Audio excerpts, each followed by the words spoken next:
Hi, I'm Darren and welcome to Level Up EE Lab.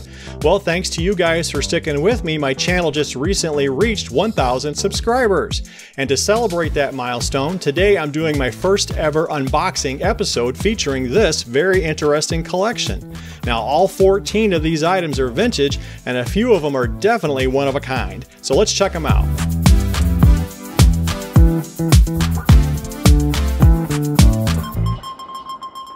I'll reflect more on my 1,000 subscriber milestone at the end of this episode, but I want to get straight away into this collection.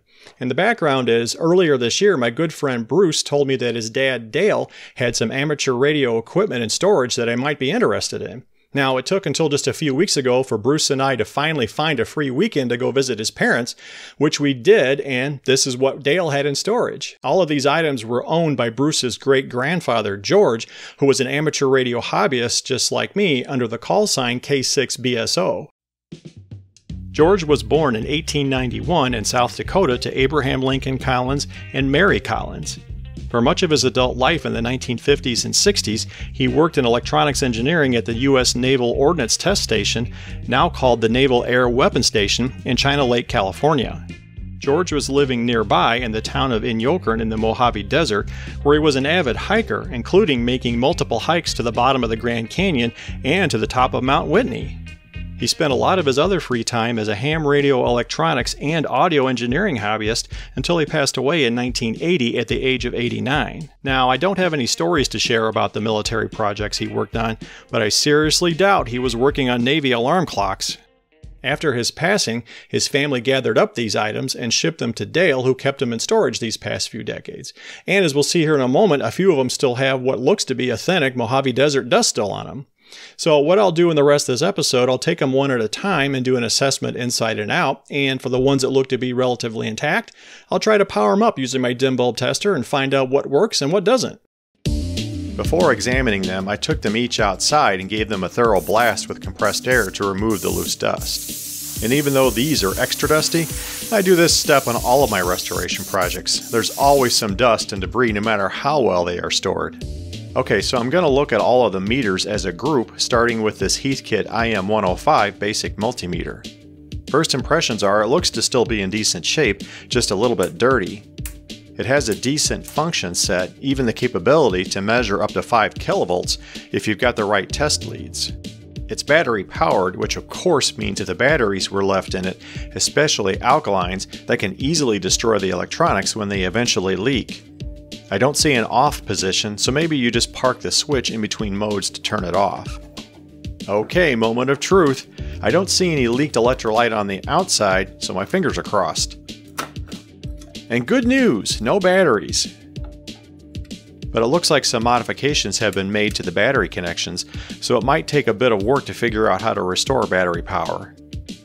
I'm going to rank all 14 of these items on a scale from 1 to 5 for what I think will be involved to restore them to usefulness, 1 being the easiest and 5 being the most difficult and likely the most expensive.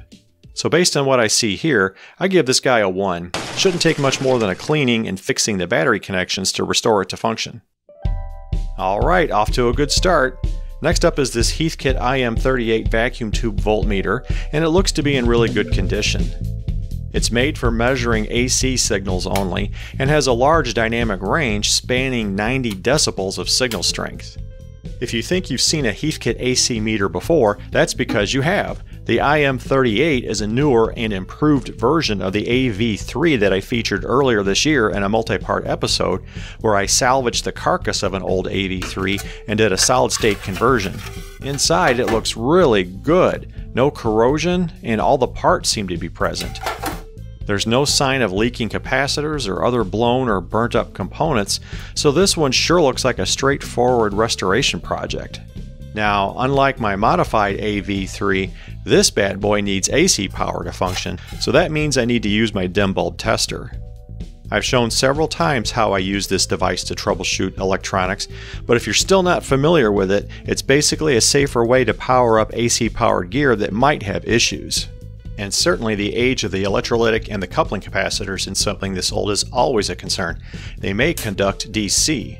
So what I did here is apply about half line voltage and watch for any glowing of the light bulb.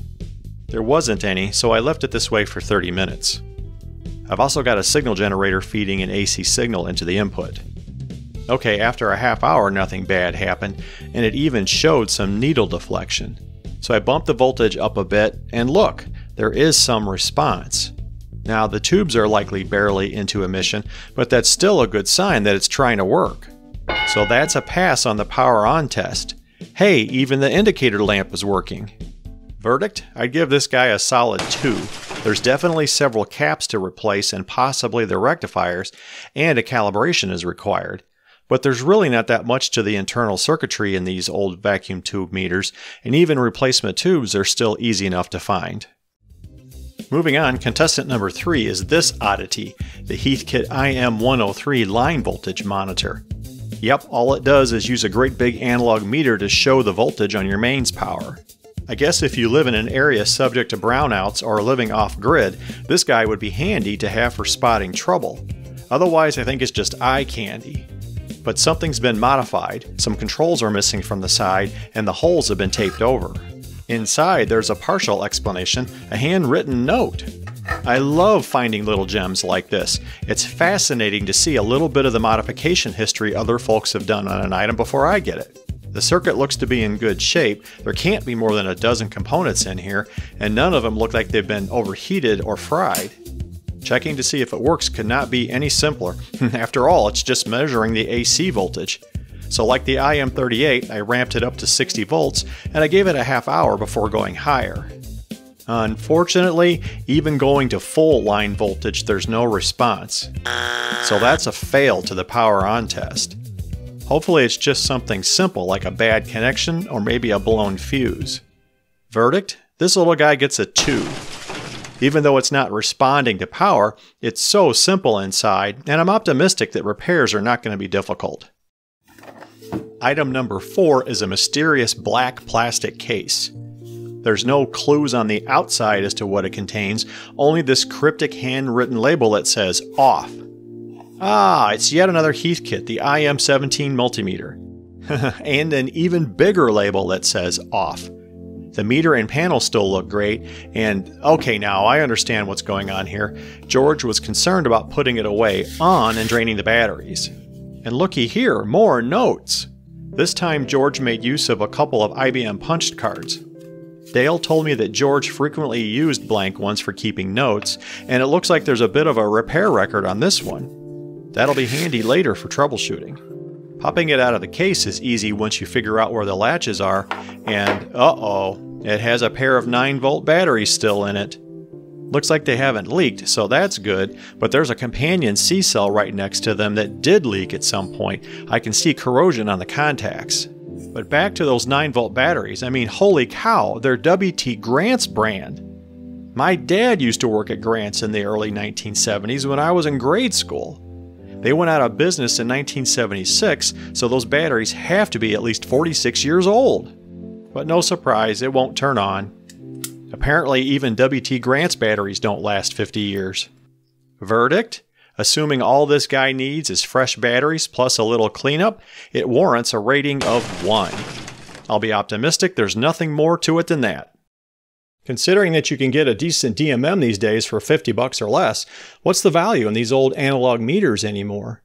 Well, for me, it's all about the use case. For example, if I'm chasing an intermittent, for example, in a circuit, or if I'm trying to adjust a variable resistor or variable capacitor to find a peak or a null in circuit response, it's a lot less mental arithmetic to look at that needle moving around than it is to subtract a bunch of flickering digits. Of course, you can get a DMM that has a bar graph or even a simulated analog display, but to me, it's just not the same. There is a certain fluidity to these old analog meters that makes them perfect for those use cases I described. Moving on, the next 3 items are signal sources, starting with this Heathkit VC-2 voltage reference. Now, the VC-2 is about 60 years old. It's essentially a precision signal generator that you use to check and calibrate other equipment, like oscilloscopes from the same era. This one's got a few decades of patina on the front panel, as well as some stuck-on labels. On the inside, it looks to be in decent shape. The circuit is very simple. There's only two vacuum tubes, a voltage regulator and a dual diode, and a handful of other parts, including naturally a couple of electrolytic caps. And it's AC powered, so back to the dim bulb tester. I've connected the output to my DMM just to see if it will generate waves of any amplitude. Looks like no issues during initial power application. In fact, it seems to be waking up. I gave it 30 minutes and it's definitely trying to work. It's even responding to the range control. So that's a pass for the power on test. Now for the verdict. I give it a 2 on my scale. Likely all it needs is several replacement caps and a cleaning, of course, and then it'll be ready for service again. Next up is this Heathkit IG-102 RF signal generator. Even though it's very basic by today's standard, these old vacuum tube RF generators are still very handy to have around the lab. Unfortunately, this particular unit has seen better days. There's a lot of staining on the front panel that just might be permanent. The scene inside looks better. It's pretty clean. There are a lot of capacitors in this circuit though, and along with some likely drifted resistors, the cost of replacing all these parts might be an issue. Let's see how it responds to power. I've got the output capacitively coupled to my 465, so we will be able to see any signals that might come out. And seconds after ramping up the power, there's definitely trouble. It looks like it might be working, even at such a low AC voltage, but that's deceptive. That signal is actually at AC line frequency, which means mains AC is likely blowing right past the DC power supply and probably doing some bad things inside. It's clearly not working correctly, so I'm shutting it down. So that's a clear fail of the power on test. Given that issue, along with the external condition, this guy gets a 3. It's likely fixable given a moderate effort and cash spend, but in any case, it would be more for love of nostalgia rather than love of performance. Here's another nostalgic signal generator, a Heathkit AG-10 sine and square wave generator. And it's got a custom dial scale, so maybe it's been modified. The rest of the front panel is in very nice condition. But like the IG-102 we just looked at, its performance is very basic by today's standards. Let's take a look inside. Okay, this thing has caps, caps, and still more caps. And a nice hefty power transformer too. Underneath it looks pretty clean and likely mostly original. Hey, take a look at this. It's a light bulb. Yes sir, older oscillator designs sometimes used incandescent lamps to provide amplitude stabilization. Look up Wien bridges and their derivatives to see what I mean. Okay, time to apply controlled power and see what happens. I've set all the controls to mid-range and connected both outputs to my 465 just in case it comes to life. And no dice. In fact, the bulb is glowing alarmingly bright even at half line voltage, meaning something inside is drawing excessive current. So that's a hard fail of the power on test. Okay, so given that problem plus the large number of caps, and who knows what else might be wrong inside, I gotta give this bad boy a rating of 4. And considering it's just a basic audio signal generator, a person would pretty much have to be in love with it to spend the time and money it's likely to need. I was ripping on these guys a little bit in regards to their performance, but I was thinking of the question we all have to answer. Where do we spend our time and our money relative to our interests and our needs? If you want the most performance for your dollar, then buying these and fixing them up is probably not your best choice. However, if you value the historic or the nostalgic quality of these items, then go for it. Buy them, fix them up, and enjoy them. I've certainly done the latter myself several times, and probably the best example is this Heathkit 011 oscilloscope that I restored a few years ago. It's on the front of every episode of Level Up EE Lab, and I love taking it out every now and then and using it to make some qualitative measurements on my projects. And speaking of oscilloscopes, there's 2 of them to examine next, starting with this Heathkit IO-18. It's a newer cousin of my 011 and is in the same size and weight category. On the outside, other than some dirt and grime, it appears to be in relatively good condition. Getting inside is easy. There's only 2 screws that hold the case on, and then you slide the case up and off. No real surprises here on first inspection, just more dust accumulation, which always happens with anything charged with high voltage. From what I remember on my 011, there's over a dozen capacitors that need to be replaced in these, and because the scopes tend to run hot, a lot of the resistors tend to drift too, and they need replacing. Now for a controlled power test. What I really want to see happen here is some indication that the CRT still works. If it's dead, then this guy's best destiny is to be a parts unit. And it doesn't look good. I'm getting a lot of glow in the dim bulb. It might not show up well on the camera, but trust me, it's getting really bright. Even more troubling is the voltage remains flatlined even as I increase the auto transformer setting, which is more bad news. The power supply is just not cooperating. So that's a fail of the power up test. Verdict? I'm going to be generous and give this guy a 4. And that assumes the CRT and the power transformer are actually still good. This partial Tektronix 2235 is up next. I say partial because it's missing the back bezel that holds the case on. The 2235 is a dual trace, dual time base 100 MHz scope, which is pretty decent specs for a home lab use. Inside there's nothing that looks fried, not even around the power supply area. But this dirt over here sure looks like the remnants of a mud dauber wasp nest. Now, I doubt that was factory original. I am not optimistic that this guy will respond to power. I recently repaired a newer 2465, and I know firsthand how the electrolytics in these Tektronix switching power supplies just don't hold up for 30 years. And sure enough, here's the telltale symptom. The flashing power on light means the power supply is trying to start up, but keeps dropping out. Also, I can hear the telltale high-frequency clicking, so that's a fail of the power-up test. Assuming all it needs is a cleaning and replacement of what might be close to 24 caps, it's probably repairable. But adding in the missing back bezel, which is likely unobtainium by now, this guy gets a 5 on my scale. Here's a question. If I had to choose only one of these to repair, which one would it be? Well, the answer would depend on whether or not I had a functioning scope in my lab already or not. If I didn't, then I wouldn't do either one of these. And my thinking is you have to have a solid working oscilloscope as part of any electrical engineering lab because it's such a foundational instrument that you use to troubleshoot other things, including oscilloscopes that you're trying to repair. Now, if I already had that instrument, then the clear choice would be this guy, because the nostalgia factor is just so much higher, and I just love this style of oscilloscope, and unfortunately that guy just doesn't fit the bill. Okay, 5 items left. Let's take a look at this Heathkit IN-17 decade resistance box.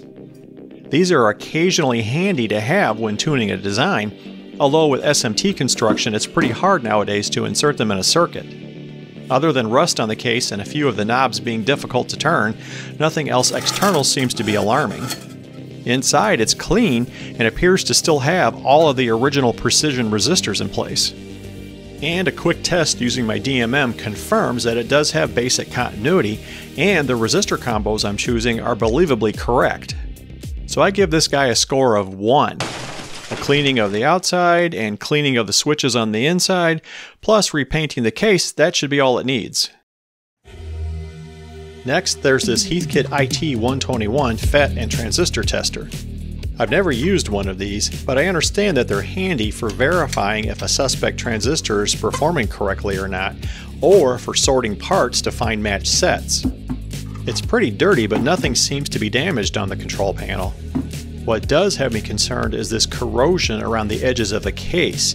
Now that's a telltale sign that internal batteries may have leaked, so I'm concerned about what I'm going to find inside.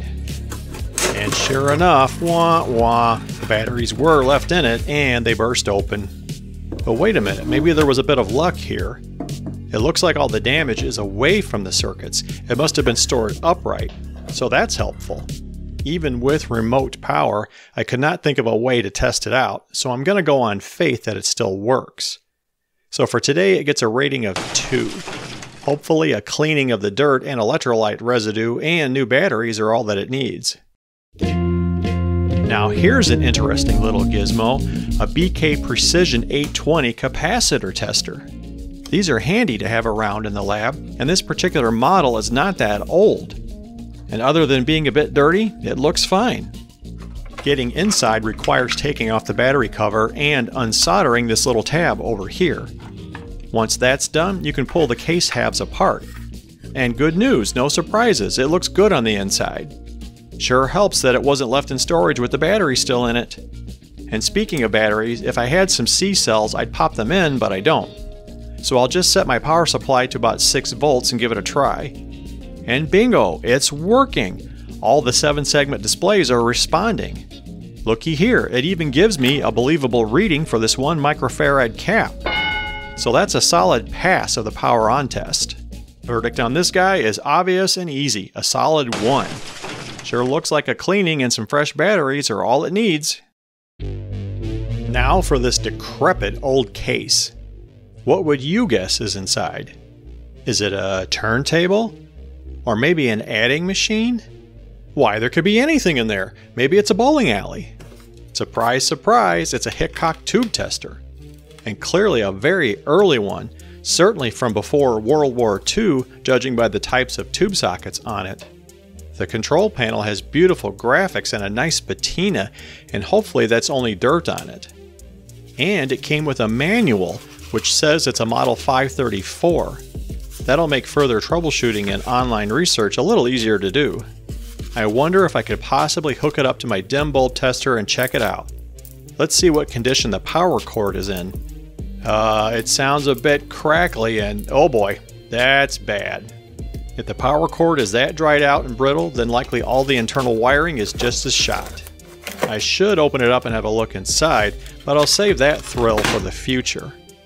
Gotta give this one a rating of 5, which might be generous. It could be beyond salvage at this point.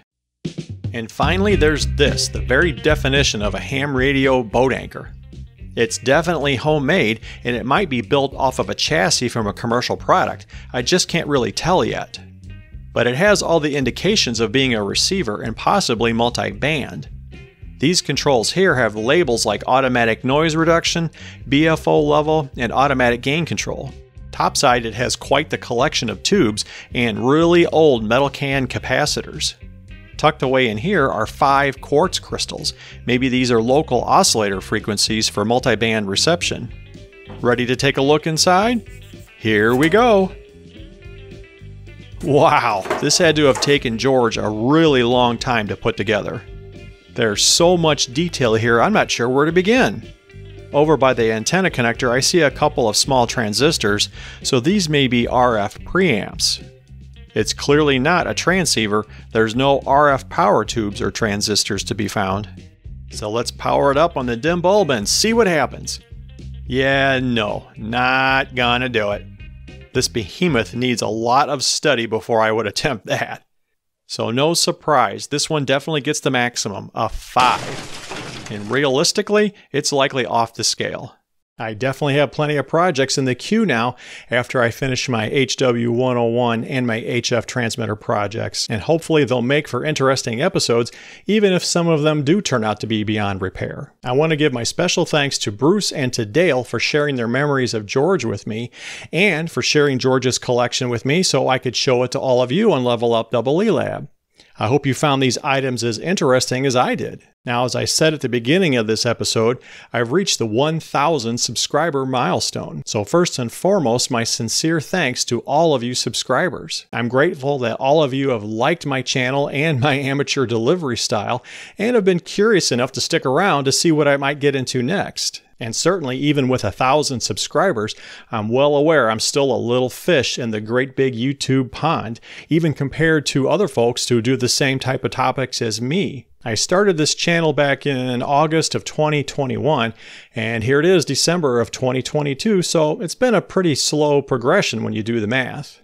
But that's just fine with me. I'm doing this mostly because I'm genuinely interested in this hobby and trying to grow my understanding of radio and electronics, and I'm sharing these basement lab adventures because I think at some point all of us are just done with how-to tutorials and ready to move on to something more challenging. I've also really enjoyed the cinematic process of making these short subject videos.